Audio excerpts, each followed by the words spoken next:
Wise news, খবরের সত্যাসত্য 24 ঘন্টা। বিজেপিতে যোগদানের কথা আগেই ঘোষণা করেছিলেন। সেই মতো বৃহস্পতিবার গেরুয়া পতাকা হাতে তুলে নিলেন কলকাতা হাইকোর্টের প্রাক্তন বিচারপতি অভিজিৎ গঙ্গোপাধ্যায়।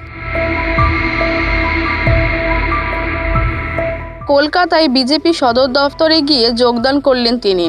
রাজ্য বিজেপি সভাপতি সুকান্ত মজুমদার এবং বিরোধী দলনেতা শুভেন্দু অধিকারীর উপস্থিতিতে পদ্ম শিবিরে অংশ হয়ে উঠলেন।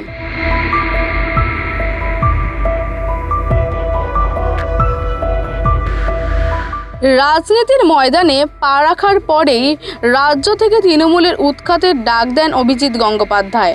বিজেপিতে যোগদান দিয়ে তিনি বলেন, আজ একেবারে নতুন জগতে পা দিলাম আমি। এই সর্বভারতীয় দলে যেখানে মহান নেতা নরেন্দ্র মোদী, অমিত শাহর মতো মানুষজন আছেন, তাদের উপদেশ প্রতি মুহূর্তে আমার লাগবে। পাশাপাশি বিজেপির একজন শৃঙ্খলাবদ্ধ কর্মী হিসেবে কাজ করার ইচ্ছে প্রকাশ করি।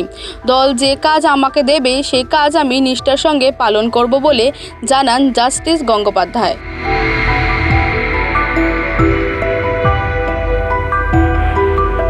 এরপর তৃণমূল সরকারের বিদায় জানানোর ডাক দিয়ে অভিজিৎবাবু বলেন, আজ বিশেষ কিছু বলার নেই, শুধু এইটুকু বলবো, আমাদের প্রথম উদ্দেশ্য হচ্ছে এই লোকসভা নির্বাচনেই পশ্চিমবঙ্গ থেকে একটা দুর্নীতিগ্রস্ত দল, একটা দুর্নীতিগ্রস্ত সরকারের বিদায় লগ্নের সূচনা করা, যাতে 2026 সালে তারা ক্ষমতায় না আসতে পারে।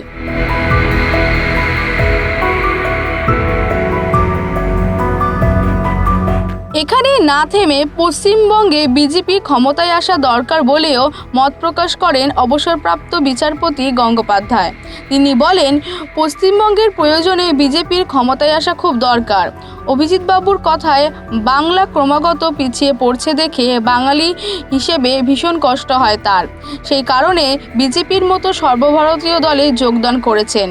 এখান থেকে দুর্নীতিগ্রস্ত দল, দুর্নীতিগ্রস্ত সরকারের বিরুদ্ধে লড়াই করবেন বলে জানান তিনি।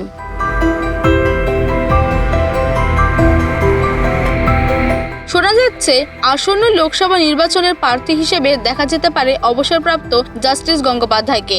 এখনও এই নিয়ে স্পষ্টভাবে কিছু না জানালেও দল যা দায়িত্ব দেবে তা নিষ্ঠার সঙ্গে পালন করব বলে জানিয়েছেন তিনি।